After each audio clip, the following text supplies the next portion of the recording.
नमस्कार, आप सभी का स्वागत है। मैं दिलीप ग्रासिया।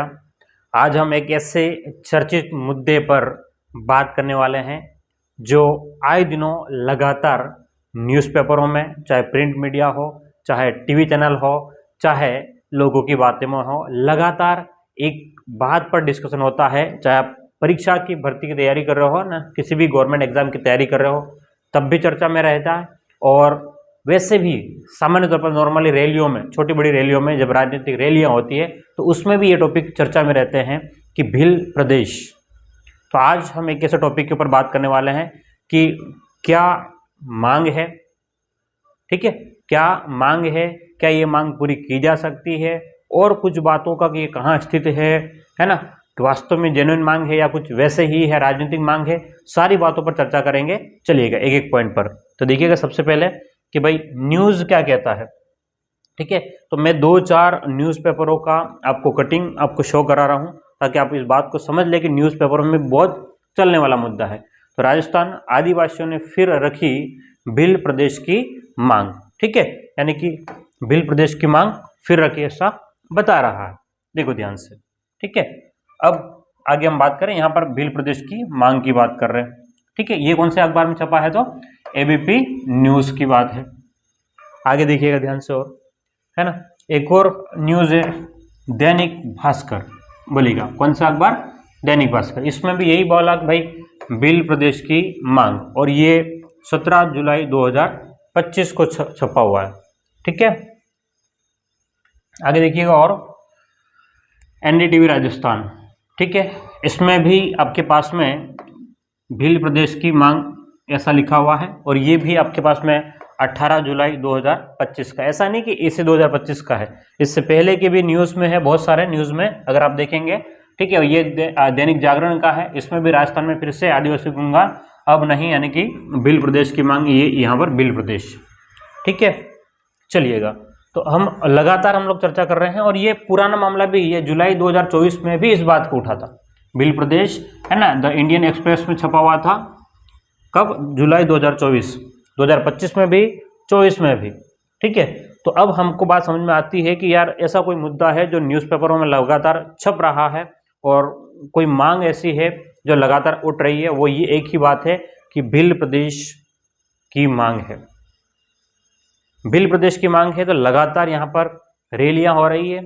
अब मन में सवाल आना चाहिए, क्या ये मुद्दा अचानक से खड़ा हुआ है, या कुछ सालों पहले का मुद्दा है, या फिर कुछ नई अभी 1-2 राजनीतिक पार्टियां जो नई निकल के आई है इस क्षेत्र में, क्या वो जबरदस्ती इसको मुद्दा बना रही है? इन सारी बातों पर हम लोग चर्चा करेंगे, एनालिसिस करेंगे, है ना, ताकि हमें परीक्षा की भर्ती की ओर से भी आपको समझ में आ जाए, और एक सामान्य इंसान जो इस बारे में कुछ नहीं जानता है, परीक्षा में क्या आता है क्या नहीं आता, लेकिन उसको इस मुद्दे को समझना है कि भाई भिल प्रदेश मांग रहे हैं तो क्या वास्तव में मिल सकता है कि नहीं मिल सकता है, क्यों मांग रहे हैं, क्या क्या वजह है ना, सारी बात उसको समझ में आ जाए बस, ठीक है। अब बिल्कुल आपका ध्यान बोर्ड पे रखना, मैं एक एक बात को आपके सामने एक्सप्लेन करूंगा, ठीक है। तो भिल प्रदेश की मांग जो है उसके पीछे क्या क्या तर्क दिए जा सकते हैं, उन सब पर हम लोग चर्चा करने वाले हैं। तो देखिएगा कि ये एक आम सभा जब हुई है ना, ये 1 साल पहले की फोटो है ये, और उसमें काफ़ी पब्लिक आई हुई थी, ठीक है। तो अब मन में जेन्युइन सा सवाल उठता है कि भाई कौन और क्यों मांग रहे हैं भिल प्रदेश। तो एक नॉर्मल सा एक नैरेटिव से बना हुआ है कि भिल प्रदेश जैसे ही हमने देखा, एक दिमाग में बैठ जाता है कि यार कोई जाति के लोग, है ना, किसी विशेष जाति के लोग जो है वो भिल प्रदेश की मांग कर रहे हैं, ऐसा एक विचार आता है। लेकिन वास्तव में ऐसा नहीं है, हम लोग चर्चा करेंगे, वास्तव में ऐसा नहीं है। ध्यान से देखना कि अब बात यह है कि केवल जनजाति विशेष की मांग नहीं है, इस बात को समझ लेना। ये केवल जनजाति विशेष की मांग नहीं है, बल्कि संपूर्ण क्षेत्र, ये जो भी मांग कर रहे हैं वो पूरे क्षेत्र में है, पूरे क्षेत्र में है कि भाई जितने भी लोग यहाँ पर रह रहे हैं इस क्षेत्र में, वो सब भिल प्रदेश की मांग कर रहे हैं। लगभग 90% लोग, वो किसी भी जाति के हो, है ना, चाहे भिल जनजाति के दो, आदिवासी से कह दो, और चाहे आप लोग जनरल के जो भी है ना जातियाँ आती है उसमें कह दो, ओबीसी में जो भी जाति आती है उसको, एससी में जो जाति आती है उसको, है ना, इन सबको आप देखेंगे तो लगभग सभी लोग, यानी कि 90% लोग यही कहते हैं कि भिल प्रदेश बनना चाहिए, है ना, केवल जाति के आधारित पर नहीं है, लेकिन क्यों बनना चाहिए उसके ऊपर हम लोग और चर्चा करें। ध्यान देखना कि भील प्रदेश जो है वो मांग जो है वो जाति पर आधारित नहीं है।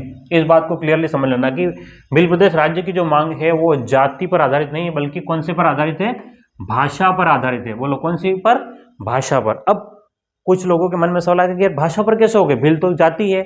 नहीं, भील जाति भी है, लेकिन एक भाषा बोली जाती है यहाँ पर, भीली भाषा। कौन सी भाषा, भीली भाषा यहाँ पर बोली जाती है, ये आपको पता होना चाहिए।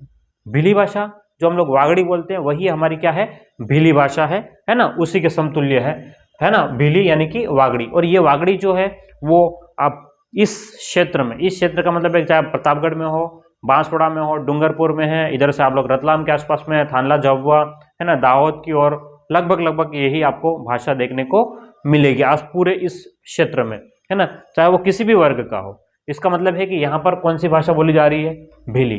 तो मांग जो है वो जाति के आधार पर न होकर के भीली पर, भाषा पर आधारित है, भीली भाषा पर आधारित है। और हमारा संविधान में कुछ रिकमेंडेशन जो दिए गए हैं वो भाषा पर आधारित बहुत सारे राज्य बने, जैसे कि पंजाब भाषा बोल रहे हैं तो उनको पंजाब राज्य दे दिया, है ना।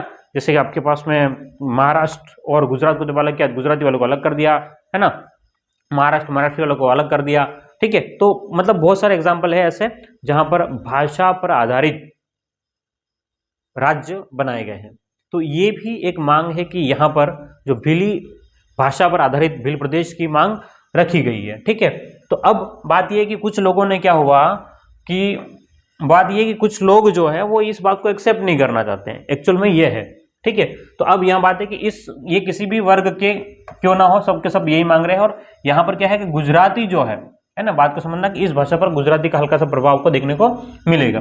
अब सांस्कृतिक और भाषाई एकरूपता, ठीक है। दूसरा ये कि भील जो है, अब एक जनजाति समूह की ओर चल रहे हैं हम लोग, तो भील जनजाति जो है वो क्या है कि 4 राज्यों में फैले हुए हैं। कितने राज्यों में बोलो, 4 राज्यों में। इनकी भाषा, लेकिन इनकी भाषा, भीली सांस्कृतिक और इनकी जो प्रथाएं हैं वो सेम, लगभग आपको सेम दिखाई देती है। इन चारों राज्यों में अवेलेबल है, लेकिन फिर भी इनकी प्रथाएं वगैरह सब सेम है। तो अब इसलिए अलग राज्य की इसलिए मांग की क्या कि इनकी सांस्कृतिक विरासत की रक्षा की जा सके और उनको सुरक्षित किया जा सके, ठीक है। अब इसका मतलब क्या हुआ कि हाँ, ऐसा फजल अली आयोग जो बनाया गया था, ठीक है, उसने ये कहा, किसने कहा है, फजल अली आयोग ने कहा कि भाई भाषाई और सांस्कृतिक एकरूपता को नए राज्यों के गठन के कारक माना जा सकता है। यानी कि नया राज्य बनाना तो भाषा और सांस्कृतिक एकरूपता के आधार पर नए राज्य का गठन किया जा सकता है। ये किसने कहा है, फजल अली आयोग ने बोल दिया है, यानी कि भाषा के आधार पर राज्य बनाया जा सकता है। सिंपल सी बात है। और यहाँ पर मांग जो की जा रही है वो कौन से पर, भाषा पर आधारित। और कौन सी भाषा पर सॉरी, भीली भाषा पर आधारित, ठीक है। गला गड़बड़ है थोड़ा सा, चलिएगा हम बात करें और आगे। तो अगर हम भौगोलिक रूप से देखें इसको, ठीक है, तो अब भौगोलिक रूप से देखें तो इनको भील प्रदेश को क्या है कि इन 4 राज्यों के लगभग 49 जिलों को, है ना, अभी हम बात करेंगे आगे के 4 राज्यों के कितने जिले, 49 राज्यों को मिलाकर के एक नया राज्य, है ना, बनाने की घोषणा, मतलब मांग की जा रही है, ठीक है। इससे क्या हो जाएगा कि इससे ऐतिहासिक और सांस्कृतिक जो भी विकास है, जो करना है वो हो जाएगा। लेकिन सबसे खास बात एक मौजूदा राजनीतिक ढांचा भील समुदाय की जरूरतों और आकांक्षाओं को पर्याप्त रूप से पूरा करने में विफल रहा है। मेन बात यह है कि आज की तारीख में चाहे राजस्थान सरकार हो, चाहे मध्य प्रदेश सरकार हो, चाहे गुजरात सरकार हो, चाहे महाराष्ट्र सरकार हो, है ना, ये जो सरकारें हैं वो इस क्षेत्र का विकास नहीं कर पाई है, चाहे उसमें जनजाति समुदाय ही क्यों ना हो, है ना। अब मैं आपको एक एग्जाम्पल, सिंपल से बात बता रहा हूँ कि एक छोटे से मतलब हम लोग छोटा सा बुखार भी आ जाता है, एक नॉर्मल बुखार भी आता है, तो राजस्थान के लोग गुजरात में ट्रीटमेंट करने के लिए आएंगे, एमपी के लोग भी, है ना, मतलब आप लोग झाबुआ और थानला और ये है ना खरगोन वाला एरिया आप देखेंगे तो वो सब के सब उठ करके कहाँ जाएंगे, गुजरात में, अहमदाबाद उसके आसपास में। चाहे रोजगार लेना हो तब भी कहाँ जाएंगे, गुजरात और अहमदाबाद में, है ना, सूरत में, काठियावाड़ में, ऐसा जाएंगे। इसका मतलब ये हो गया कि यहाँ पर विकास नहीं हुआ, इस वजह से उन्हें वहां पर जाना पड़ रहा है। तो सीधी सी बात है कि भाई यहाँ पर विकास है वो राजनीतिक ढांचा जो है वो सही तरीके से काम नहीं कर पाया, विफल हो गया, ठीक है। तो अब हाँ, हम बात करते हैं थोड़ा सा और आगे देखिएगा ध्यान से। तो और दूसरा है कि पैसा जो एक्ट जो है ना, पंचायत, है ना, अनुसूचित क्षेत्रों का तक का विस्तार अधिनियम, जो पैसा जो एक्ट लगा था 1996 में, इसके ऊपर भी, है ना, ढंग से क्रियान्वयन नहीं हो पाया है। ठीक है, इसके ऊपर भी क्या हुआ, ढंग से क्रियान्वयन नहीं हो पाया है। तो अब क्या हुआ कि फिर ठीक है, इतना काम नहीं हो रहा था, काफी साल भी हो गए थे, तो फिर एक नई क्षेत्रीय पार्टी निकल के आती है। पहले बीटीपी के नाम से आती है, भारतीय ट्राइबल पार्टी। ठीक है, गुजरात में और उसका एमपी में शुरुआत में प्रभाव दिखता है। उसके बाद में इनके कुछ विधायक भी बनते हैं। उसके बाद में क्या हुआ कि इस पार्टी से अलग होकर के राजस्थान में एक नई पार्टी को बनाई जाती है, और वो पार्टी हो गई आपके पास में भारतीय आदिवासी पार्टी, है ना, बाप। ठीक है, अब इस बाप पार्टी के, है ना, काफी सारे विधायक है और काफी लोग लगभग करीबी रूप से, मतलब आसपास में जो प्रतिद्वंदी से लगभग करीबी से हारे हैं, है ना। तो और लगभग आपके मान के चलो कि राजस्थान में 4 विधायक, है ना, 4 विधायक और 1 सांसद तक बीएपी पार्टी का बना हुआ है, और एमपी में 1 विधायक बना हुआ है। ठीक है, इस पार्टी का, और गुजरात में आपको बीटीपी पार्टी के रूप में आपको दिखाई देंगे। तो इसका मतलब ये तो क्लियर हो गया कि यहाँ के लोग अब जो है वो पुरानी राजनीतिक पार्टियां, चाहे आप लोग कांग्रेस की बात कर लो, चाहे बीजेपी की बात कर लो, है ना, उनसे थोड़ा सा दूर हट करके, क्यों, क्योंकि इन्होंने क्या हुआ कि जो राजनीतिक ढांचा जो था वो इस समुदाय को या इस क्षेत्र को विकसित करने के लिए, समुदाय के बजाय हम लोग ये कह सकते हैं कि क्षेत्र को विकसित करने के लिए काफी या पर्याप्त नहीं था। इसलिए फिर वापस से ये नई पार्टियां निकल करके आई, और अब इनका एक मांग है क्या कि भाई हमें एक नया, है ना, केवल इन पार्टियों की मांग नहीं है, पूरी पब्लिक की मांग है। क्या मांग है कि हमें एक नया राज्य चाहिए, क्यों, ताकि हम लोग उसका अपनी तरफ से विकास कर सके। क्या ये मांग अभी भी शुरू हुई, यानी कि 2024-25 में ही शुरू हुआ क्या उससे पहले भी 24-25 में ही हुआ है, या इससे पहले कभी मांग हुई थी? एक सवाल होता है ना कि यार अभी नए नए लोग आ गए हैं और मांग कर रहे हैं, है ना। तो सच में ऐसा नहीं था, सच में ऐसा नहीं था। इसका पुराना इतिहास भारत की स्वतंत्रता से पहले तक का है। इसका पुराना इतिहास कहां तक का, भारत की स्वतंत्रता से पहले तक का। और अगर आप देखेंगे तो इसके इतिहास को, तो 1913 में एक मानगढ़ हत्याकांड नाम से एक नरसंहार हुआ था ना, मानगढ़ हत्याकांड नाम से क्या हो गया था, एक नरसंहार। नरसंहार का मतलब है कि बहुत सारे हजारों लोगों को, है ना, अंग्रेजी सेना ने पहाड़ी पर घेर कर गोलियों से भून डाला था। और लगभग, है ना, ये तारीख अगर देखें 13 नवंबर 1913 को थी आपके पास में, और 1500 से 2500 लोग तक मारे गए थे। लेकिन दुर्भाग्य ये है, क्योंकि ये क्षेत्र पिछड़ा हुआ है, यहाँ पर शिक्षा का अभाव है, यहाँ पर लेखक नहीं है, यहाँ पर कवि नहीं है, उसकी वजह से संख्या केवल ऐसा बोलते हैं कि हजारों की संख्या में मारे गए, है ना। इसका कोई आंकड़ा तक नहीं है। इसका मतलब है कि उस वाली जगह पर किसी ने जा करके लोगों की गिनती तक नहीं करे कि कितने लोग मारे गए, कितने हजारों लोग, लेकिन अनुमान ऐसा लगाया जा रहा है अलग अलग जगह से शोधों में कि भाई लगभग 1500 से 2500 लोग मारे गए। और उस हिसाब से, जैसे जलियांवाला हत्याकांड जो 1919 में हुआ था, ध्यान समझिएगा इस बात को, 1919 में हुआ था, और ये जो हुआ था 1913 में हुआ था। तो कुछ लोग एग्जाम्पल देते हैं कि भाई राजस्थान का जलियांवाला हत्याकांड, तो बोलते हैं कि भाई मानगढ़, जबकि हकीकत में ये कि ये 1913 में हो चुका है, ये 1919 में हुआ है। तो पहले ये हुआ था और बाद में ये हुआ है। तो इसके हिसाब से अब ये कह सकते थे पंजाब वाले कि भाई मानगढ़ हत्याकांड जैसा कौन सा है, तो जलियांवाला बाग हत्याकांड। लेकिन बात ये है कि मेन स्ट्रीम मीडिया में उस समय नहीं आया होगा, क्योंकि वहां पर लेखक नहीं पढ़े लिखे, मतलब लोग जो है वो शिक्षा का अभाव था, इसलिए बात जो है यहाँ पर दबा दी गई है ना। और यही प्रॉब्लम अभी तक बनी हुई है। विकास नहीं होने के पीछे कारण यही है कि यहाँ की शिक्षा का बहुत गिरा हुआ स्तर है। ठीक है, इसलिए एग्जाम्पल ये दिया जाता है कि जलियांवाला हत्याकांड के जैसा कहां पर है, तो राजस्थान में, जबकि हकीकत में एक राजस्थान में जो हत्याकांड हुआ था वो पहले हो चुका था। कब हो चुका था? पहले हो चुका था। और बाद में 6 साल बाद में जलियांवाला हुआ है। तो जलियांवाला तो इसके जैसा उदाहरण होना चाहिए ना, लेकिन उसको उल्टा पढ़ाया जा रहा है।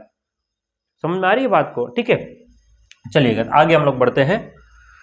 और इसमें जलियांवाला हत्याकांड में आधिकारिक आंकड़ा ये कहता है कि लगभग 500 लोग है ना, लगभग 484 के आसपास का आंकड़ा बता रहे हैं, लगभग 484 का आंकड़ा बता रहे हैं ना।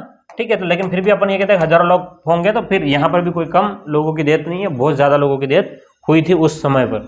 ठीक है, अब बात करें कि भाई आप ये क्या चीज है, नहीं है ना, आप इसको देखेंगे तो ये भील कंट्री नाम से एक मैप है ना, ये अंग्रेजी शासन के समय बनाया हुआ है भील कंट्री नाम से, यानी कि भील कंट्री यानी कि भील देश, प्रदेश भी नहीं है ना, कंट्री का मतलब होता है देश, है ना। तो भील देश ऐसा दे रखा है। तो अब ये कब का है, तो अंग्रेजों के समय का, पहले के टाइम पे। ये पूरा इंग्लिश में लिखा हुआ, अगर आप देखेंगे ध्यान से तो इधर लिखा हुआ, ध्यान से देखना आप लोग, कि ये वाला पोर्शन में गुजरात लिखा हुआ है ना, इस वाले पोर्शन में, इस वाले पोर्शन को ध्यान से देखेंगे तो इधर गुजरात लिखा हुआ है, ये आपके पास में गुजरात है। ठीक है, अगर और हम लोग आगे बढ़े इसको देखना चाहें तो इस वाले पोर्शन में आपको राजपूताना दिखाई देगा, ये वाला पोर्शन जो है वो राजपूताना है, इस वाले पोर्शन में, इस वाले भाग में राजपूताना है। ठीक है, और अगर आप लोग इसको और ध्यान से देखेंगे तो ये आपके पास में सेंट्रल इंडिया है ना, मध्य भारत है।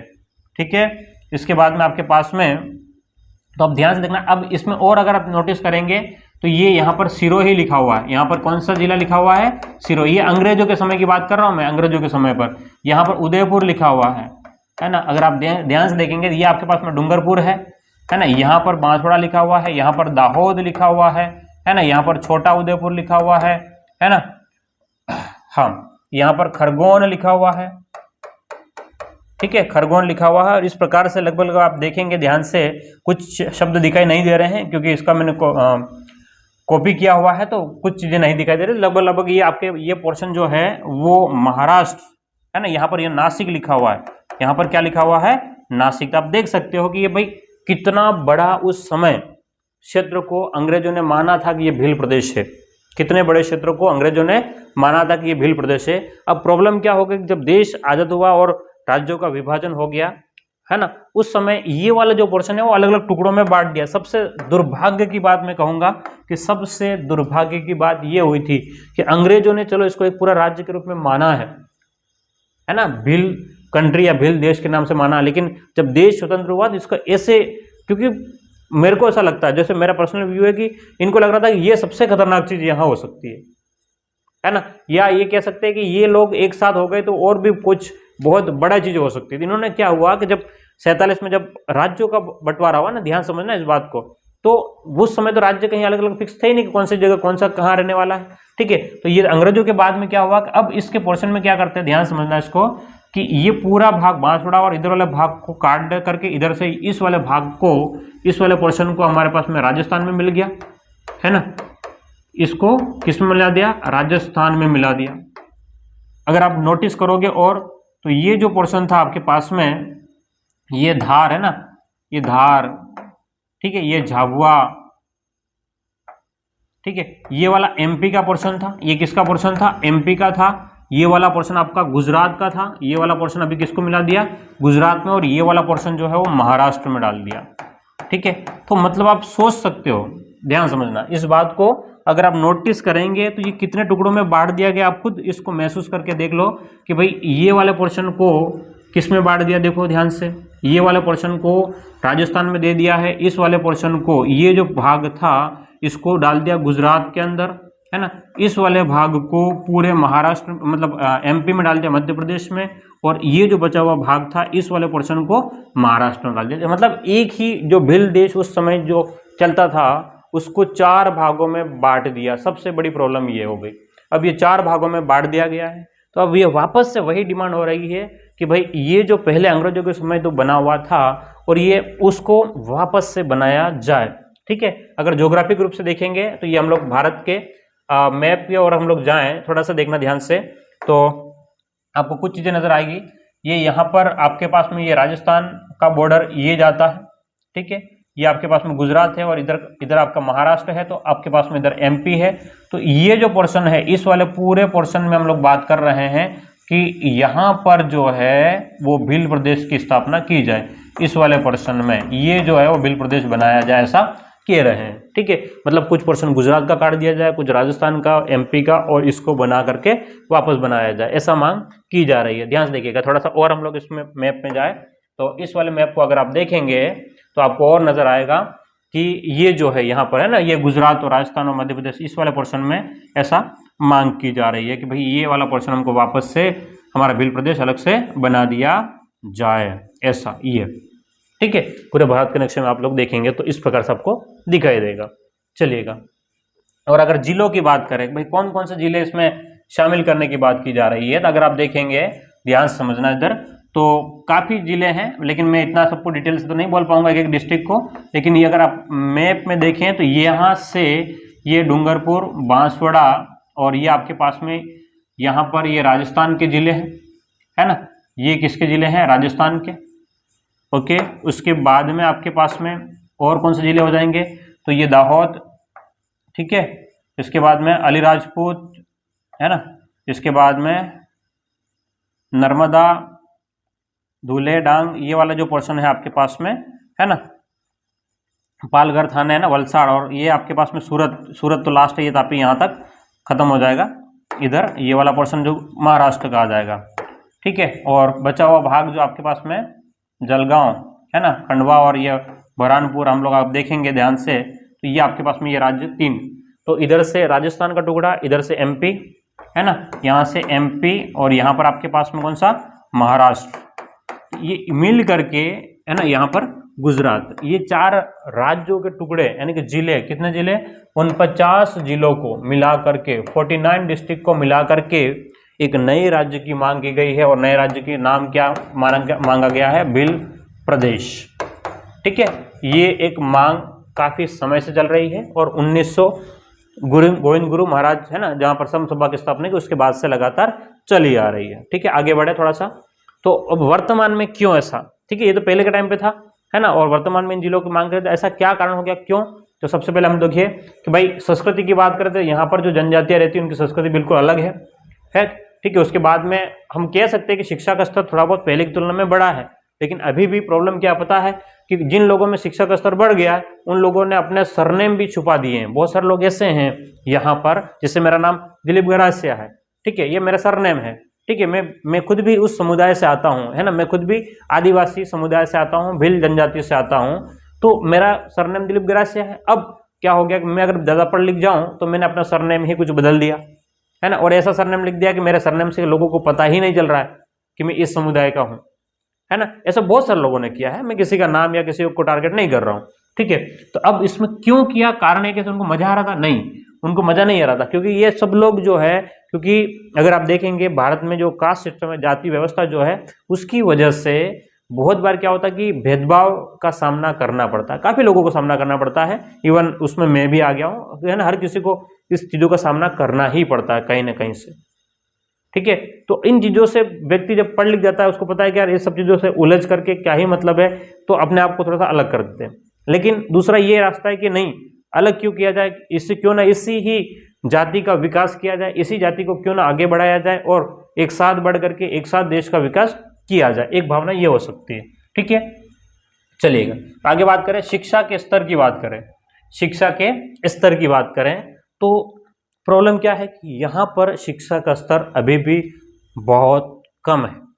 बहुत कम का मतलब, हाँ, कुछ लोग पढ़ाई कर रहे हैं लेकिन एक सामान्य शिक्षा, स्कूली शिक्षा ले रहे हैं, और स्कूलों की स्थिति इतनी बदतर है कि बच्चों को 10वीं 12वीं तक, है ना, 10 12 तक का मैट्रिक पास करने के बाद भी किताबें पढ़ने नहीं आती, है ना, मैट्रिक पास करने के बाद में भी क्या है, किताबें पढ़ने नहीं आती। इसका मतलब है कि स्थिति बहुत खराब है, नाम मात्र की एजुकेशन नाम की है, बहुत सारी जगह पर है, और यही वजह है कि यहाँ पर बीए बीएड किया हुआ व्यक्ति, आप समझना बात को, बीए और बीएड किया हुआ व्यक्ति जिसने एजुकेशन में डिग्री ले रखी है, वो व्यक्ति भी आपको यकीन नहीं होगा, चाहे आप बांसवाड़ा मतलब राजस्थान का देख लो, चाहे एमपी में थानला और झाबुआ डिस्ट्रिक्ट के आसपास के एरिया को देख लो, चाहे गुजरात में दाहोद के आसपास का एरिया को देख लो, ये सब लोग जो है वो मजदूरी करने जाते हैं।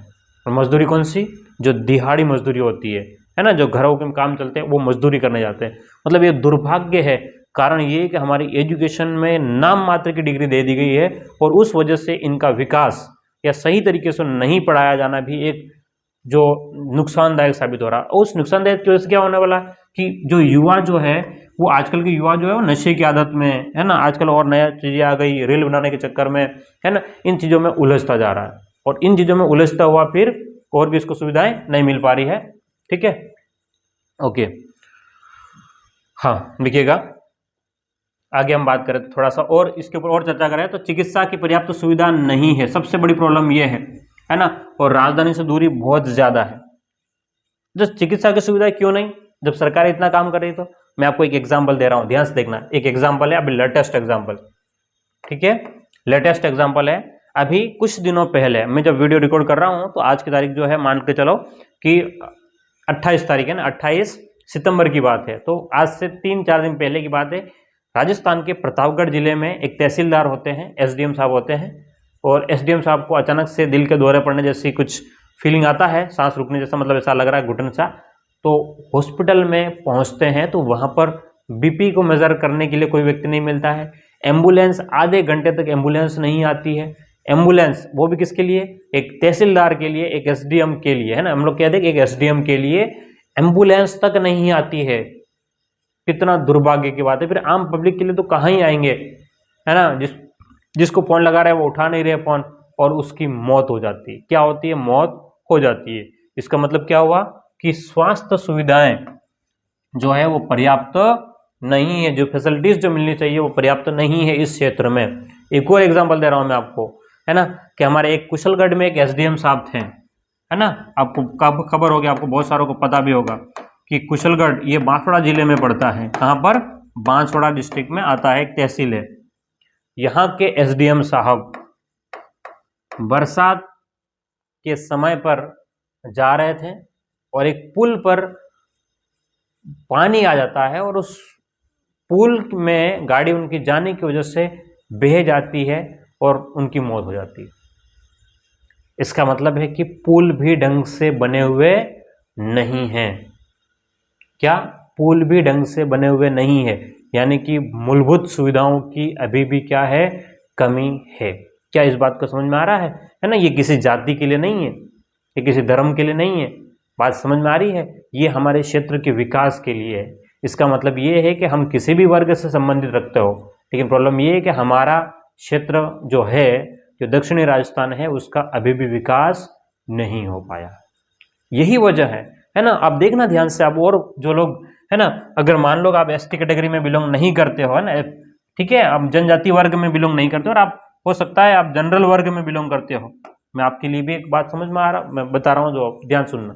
जो लोग जनरल वर्ग में बिलोंग कर रहे हैं वो भी बीमार होने पर अपने माँ बाप, अपने बच्चों को या खुद को गुजरात के हॉस्पिटल में, दाहोद, अहमदाबाद, है ना, और भी गांधीनगर और भी बड़े बड़े शहरों में लेकर के जाते हैं ट्रीटमेंट के लिए, इलाज के लिए। क्या हमारे राजस्थान में इतने हॉस्पिटल नहीं है, या हमारे राजस्थान में वो क्वालिटी के चिकित्सा सुविधाएं नहीं है जो होनी चाहिए? साफ बात है कि वो क्वालिटी की चिकित्सा सुविधाएं नहीं है जो होनी चाहिए, और उसकी वजह से हमें वहां जाना पड़ रहा है। इसका मतलब है कि हमारे क्षेत्र का, क्या जयपुर वाला भी अहमदाबाद जाता है? नहीं जाता है ना। कौन जाता है? केवल बांसवाड़ा, डूंगरपुर, प्रतापगढ़ के एमपी से, उधर से थानला, झाबुआ, है ना, ये सब लोग इधर से जाएंगे, उस साइड से महाराष्ट्र वाले आएंगे। कारण क्या है? कि हमारे इस क्षेत्र का विकास, चाहे मानो या मत मानो, लेकिन विकास हुआ नहीं है। ये एक मेन कारण है भील प्रदेश की मांग का। मेन कारण क्या है? कि इस क्षेत्र का विकास न तो शिक्षा के रूप में हुआ है, न तो बहुत बड़ी हमारे पास में एजुकेशन संस्थाएं हैं। आईआईटी नहीं है, आईआईएम नहीं है ना, कोई भी संस्था नहीं है बहुत बड़ी जो नेशनल लेवल की हो। न कोई मेडिकल कॉलेज है जो नेशनल लेवल का हो पूरे इस क्षेत्र में। आप देख लेना। कारण क्या है? क्योंकि हम शिक्षा में पिछड़े और हम जातिगत रूप से अपने आप को अलग करने की कोशिश कर रहे हैं, और उस वजह से इस क्षेत्र का, पूरे क्षेत्र का विकास नहीं हो पा रहा। बात समझ में आ गई? तो हमें चाहिए, हम किसी भी वर्ग से बिलोंग करते हो, हम किसी भी वर्ग में हो, हमको ये चीज भूल करके हमें ये मांग करनी चाहिए, हम हर किसी को ये मांग होनी चाहिए, हमें भील प्रदेश चाहिए। हमें इसलिए नहीं चाहिए, हम जातिवाद के लिए नहीं चाहिए, हमें इसलिए चाहिए ताकि हमारे पास में सुविधाएं जो अब तक नहीं मिली, वो सुविधाओं को हम लोग सही तरीके से कर सके, हमारे पास में इंफ्रास्ट्रक्चर हम लोग क्या कर सके, डेवलप कर सके, इसलिए हमें आवश्यकता है। ठीक है, चलिएगा बात करते हैं आगे। हाँ, कुछ और बातों की चर्चा कर ले, थोड़ा सा ध्यान से देखना।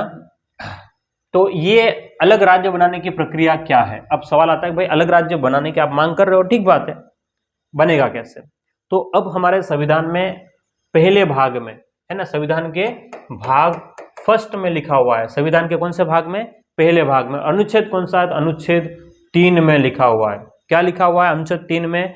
कि कोई भी राज्य, है ना, संसद को अधिकार है, किसको अधिकार है? संसद को अधिकार दिया गया है कि वह किसी भी राज्य का क्षेत्र बदल सकता है, किसी भी राज्य का क्षेत्र सीमा और उसका नाम जो है, क्षेत्र सीमा और उसका नाम जो है वो बदल सकता है। कौन? बोलो।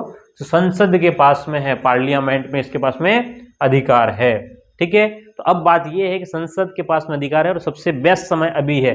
क्यों? क्योंकि एमपी में सरकार किसकी है? तो बीजेपी की है। राजस्थान में सरकार किसकी है? तो बीजेपी की है।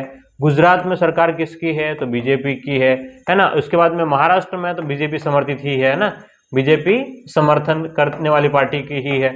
और केंद्र में किसकी सरकार है? तो बीजेपी पार्टी की है ना। तो यहां से क्लियर है। क्यों मैं ऐसा क्यों बता रहा हूं कि पार्टी का नाम क्यों ले रहा हूं अभी? क्योंकि राज्य बनाने का काम आसान नहीं है। मैं वो कह रहा हूं राज्य बनाने की प्रक्रिया जो है वो इजी नहीं है ना, इजी नहीं है। क्यों? क्योंकि हम 4 राज्यों को मिलाने की बात कर रहे हैं। हम किसकी बात कर रहे हैं? 4 राज्यों को मिलाने की बात कर रहे हैं। मेरे पास समझना ध्यान से, हम कितने राज्यों को? गुजरात के भाग को मिला रहे हैं, महाराष्ट्र के भाग को, मध्य प्रदेश के भाग को, राजस्थान के भाग को मिलाना चाह रहे हैं। इसका मतलब 4 राज्यों पे हमको नोटिस करना पड़ेगा फोकस। और इस 4 राज्यों के फिर यहाँ पर विधानसभाएं जो है वहां पर कौन कौन सी सरकारें बैठी हुई है? सब में बीजेपी है और केंद्र में भी कौन सी है? बीजेपी। ऐसा क्यों बोल रहा हूं? क्योंकि पहले प्रस्ताव लेकर के आना पड़ेगा। क्या मेरी बात समझ में आ रही है आपको? पहले क्या लेके आना पड़ेगा? प्रस्ताव लाना पड़ेगा। कहां पर लाना पड़ेगा? तो इन सभी राज्यों की विधानसभाओं में प्रस्ताव लेकर के आना पड़ेगा। सभी विधानसभाओं में क्या लेकर के आना पड़ेगा? प्रस्ताव कि भाई हम एक राज्य की मांग कर रहे हैं। अब ये प्रस्ताव कहां जाएगा? देखो ध्यान से, अब जब प्रस्ताव लेके आएंगे तो वो प्रस्ताव कहां जाएगा? सबसे पहले राज्य की विधानसभा प्रस्ताव लेकर के आएगी। ठीक है, सबसे पहले राज्य की विधानसभा प्रस्ताव लेके आएगी। उसके बाद में क्या होगा? प्रस्ताव के बाद में प्रस्ताव पारित करना होगा। और प्रस्ताव पारित कर लिया तो उसमें क्या होगा? अलग राज्य बनाने के लिए मांग की जाती है। ठीक है, प्रस्ताव पारित कर दिया। उसके बाद में प्रस्ताव को केंद्र सरकार के पास भेजेंगे। अब मेरी बात समझना, इन 4 राज्यों में बीजेपी की सरकार है, तो ये प्रस्ताव पास करके केंद्र में भेजें तो केंद्र में भी कौन है? बीजेपी की गवर्नमेंट है, केंद्र के पास में भेजा जाएगा। अब क्या होगा कि केंद्र जब भेजा गया तो उसके बाद में ये क्या करेंगे कि केंद्र सरकार इस पर क्या करेगी? विचार करेगी। बोलो, केंद्र सरकार इस पर क्या करेगी? विचार करेगी। अब विचार करने के बाद में अगर सहमत होते हैं तो किसके पास भेजेंगे? राष्ट्रपति के पास में भेज देंगे। देखो क्या हुआ, विधानसभा में चर्चा, विधानसभा में चर्चा के बाद में कहां पर भेजा? केंद्र के पास में। केंद्र के पास में फिर से वापस क्या गया? वहां पर संसद में चर्चा करी और संसद में चर्चा करने के बाद में किसके पास भेज दिया? राष्ट्रपति के पास भेज दिया। फिर उसके बाद में वापस से अब राष्ट्रपति जो है वो इस प्रस्ताव संबंधित राज्य को विधानसभा को भेजेगा। फिर वापस से देखो ध्यान से, ये विधानसभा, ठीक है, विधानसभा में चर्चा कर ली, विधानसभा वालों ने भेजा केंद्र में, केंद्र में भेजा, केंद्र वालों ने क्या कर लिया? इसके ऊपर चर्चा करी और चर्चा करने के बाद में इन्होंने फिर किसको भेजा? राष्ट्रपति को। इन्होंने किसको भेजा? राष्ट्रपति को भेजा, है ना। राष्ट्रपति ने फिर से वापस कहाँ भेज दिया? है ना, विधानसभा को भेजते, ताकि वे अपनी राय दे सके। भाई तुम राय दो क्या हो रहा है। फिर इनकी राय मिलने के बाद में, इनकी राय मिलने के बाद में केंद्र सरकार जो है वो विधेयक के मसौदा तैयार करता है। क्या करेगा? विधेयक का मसौदा तैयार करते हैं और संसद में फिर क्या कर लेके संसद में पेश करते हैं, संसद में लेकर के आएंगे। भाई इसके ऊपर हम लोग बात कर रहे हैं कि हम लोग राज्य बनाने का प्लान कर रहे हैं सॉरी, ठीक है। अब मसौदा तैयार करके इस संसद में पेश करते हैं। फिर क्या होगा कि दोनों सदनों में, दोनों सदन का मतलब कौन सा? संसद के दोनों सदन, एक तो राज्यसभा है ना, एक तो राज्य निम्न सदन और उच्च सदन, राज्यसभा और लोकसभा, है ना, लोकसभा। ये आपके पास में निम्न सदन रहेगा और ये उच्च सदन रहेगा। इन दोनों में क्या करेंगे कि साधारण बहुमत, है ना, वैसे तो बहुमत क्या होता है कि भाई 2/3 होता है, लेकिन साधारण बहुमत से आपको पास करना होगा। अगर ये पास हो गया उसके बाद में आपके पास में फिर से यहाँ पास होने के बाद में फिर से राष्ट्रपति पास जाएगा और ये साइन कर दिए, तो साइन करके बोल, जैसे ही इन्होंने हस्ताक्षर कर दिए तो क्या हो जाएगा? ये नया राज्य बन जाएगा। मेरी बात समझ में आ गई? तो नया राज्य बनने की प्रक्रिया थोड़ी सी जटिल क्यों है? क्योंकि अगर मान लो कि अलग अलग राज्यों में अलग अलग सरकारें हैं तो फिर कहीं ना कहीं से एक दूसरे का विरोध की वजह से ऐसा नहीं होगा, है ना। लेकिन अब बात यह कि सरकारें सभी की सभी बीजेपी की है, तो नो डाउट राज्य बनाया जा सकता है अगर सरकार की इच्छा शक्ति है तो। लेकिन एक और दिक्कत यह आएगी कि यहाँ पर जो सोर्स जो है ना, आय के सोर्स जो है, इनकम के जो स्रोत जो है, वहां पर इनके बंटवारे को लेकर के भी समस्या आएगी। दूसरा, इनके सीमांकन के लिए भी थोड़ा सा समस्या आ सकती है। लेकिन अगर सरकार चाहे, क्योंकि सभी राज्यों में बीजेपी की सरकार है और तो सरकार चाहे तो ऐसे बनाया जा सकता है। तो एक मांग है भील प्रदेश की और उम्मीद है कि ये बात आपको समझ में आ गई होगी। एक आम जन को इस बात को समझना पड़ेगा, ठीक है, ओके। और हो सकता है कि जनमत संग्रह भी कराना पड़ सकता है, तो आप इसके लिए भी थोड़ा सा अपनी सहमति दें। और आपको वीडियो समझ में आ गया हो तो कमेंट बॉक्स में अपनी राय को जरूर लिखिएगा, ओके। फिर मिलते हैं अगली क्लास में। Thank you.